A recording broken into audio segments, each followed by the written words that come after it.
നിങ്ങൾക്ക് സവാരി ചെയ്യാന് കപ്പലുകളെയും കാലി മൃഗങ്ങളെയും നിങ്ങൾക്ക് അല്ലാഹു ഏർപ്പെടുത്തി തന്നില്ലയോ എന്ന്. വല്ലഅൻആമി മാ തർകബൂൻ, നിങ്ങൾക്കത് ഏർപ്പെടുത്തി തന്നില്ലയോ എന്ന് അല്ലാഹുവിന്റെ വിശുദ്ധമായ ഖുർആൻ. എന്റെ പ്രിയപ്പെട്ടവരെ, അള്ളാഹുവിന്റെ വിശുദ്ധമായ ഖുർആനിലൂടെ പറയുകയാണ്, കപ്പലുകളെയും കാലിമൃഗങ്ങളെയും നിങ്ങൾക്ക് സഞ്ചരിക്കാൻ ഞാൻ ഏർപ്പെടുത്തി തന്നില്ലയോ എന്ന് അള്ളാഹുവിന്റെ വിശുദ്ധമായ ഖുർആനിലൂടെ അള്ളാഹു സുബ്ഹാനഹു വ തആല മനുഷ്യനോട് ചോദിക്കുകയാണ്, പറയുകയാണ്. ഇവിടെയാണ് പ്രിയപ്പെട്ടവരെ നാം മനസ്സിലാക്കേണ്ടത്, പണ്ട് കാലങ്ങളില്, അതായത് വാഹനങ്ങളായിട്ട് മനുഷ്യർ ഉപയോഗിച്ചുകൊണ്ടിരുന്നത് മൃഗങ്ങളെയാണ്. ഒട്ടകം, കഴുത, കുതിര പോലെയുള്ള മൃഗങ്ങളെയാണ് മനുഷ്യർ ഉപയോഗിച്ചു കൊണ്ടിരുന്നത്. അതുകൊണ്ട് തന്നെയാണ് പ്രിയപ്പെട്ടവരെ അല്ലാഹു സുബ്ഹാനഹു വ തആല വൽ അൻആം എന്ന് വിശുദ്ധമായ ഖുർആനിലൂടെ പരാമർശിച്ചത്.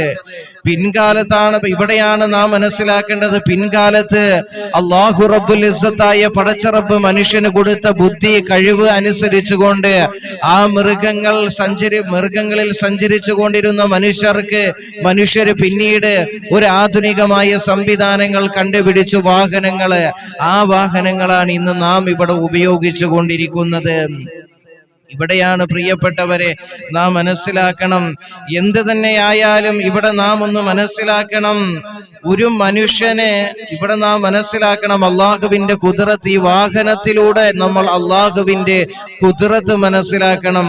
ഒരു മനുഷ്യനെ പോലെ വിവേക ബുദ്ധി ഇല്ലാത്ത ഒരു മൃഗത്തെ മനുഷ്യർക്ക് അള്ളാഹു സുബ്ഹാനഹു വ തആല ആ മൃഗത്തിന്റെ യജമാനൻ, ഉടമസ്ഥൻ പറയുന്നതനുസരിച്ച് കൊണ്ട് ആ മൃഗം നീങ്ങുമ്പോൾ ആ മൃഗത്തെ അള്ളാഹു മനുഷ്യർക്ക് അധീനതപ്പെടുത്തി തന്നത് കൊണ്ടല്ലേ പ്രിയപ്പെട്ടവരെ.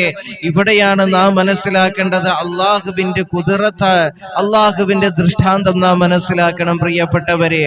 ഒരു രീതിയിലും പറഞ്ഞാലും മനസ്സിലാവാത്ത മനുഷ്യനെ പോലെ വിവേക ബുദ്ധി ഇല്ലാത്ത മൃഗം, ആ മൃഗത്തെ അള്ളാഹു സുബ്ഹാനഹു വ തആല മനുഷ്യർക്ക് വാഹനമായി നൽകിയെങ്കിൽ അവിടെ എന്റെ പ്രിയപ്പെട്ടവരെ ആ മൃഗത്തെ വാഹനമാക്കി അള്ളാഹു മനുഷ്യർക്ക് അധീനതപ്പെടുത്തി കൊടുത്തത് കൊണ്ടാണ് മനുഷ്യൻ അത് ഉപയോഗിക്കാൻ കഴിയുന്നത്. അതുകൊണ്ട് തന്നെ പ്രിയപ്പെട്ടവരെ, അതുകൊണ്ടാണ് വിശുദ്ധമായ ഖുർആൻ പറഞ്ഞത്, വാഹനം എന്നത് അത് മൃഗമാണെങ്കിലും അല്ലാത്തതായാലും അത് അള്ളാഹുവിന്റെ ദൃഷ്ടാന്തങ്ങളിൽപ്പെട്ട കാര്യമാണെന്ന് അള്ളാഹുവിന്റെ വിശുദ്ധമായ ഖുർആൻ അവിടുന്ന് നമ്മെ പഠിപ്പിക്കുന്നത്.